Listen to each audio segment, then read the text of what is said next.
You ask Tiger to solve. This deals with linear equations with one unknown. The final result is W equals 60. Let's solve it step by step. Group all constants on the right side of the equation. Subtract 7 from both sides.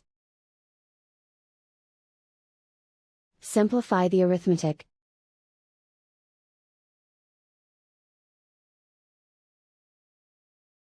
Isolate the W. Multiply both sides by 4. Group like terms. Multiply the coefficients. Simplify the fraction.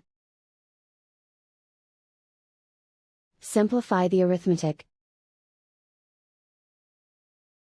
And so the final result is W equals 60.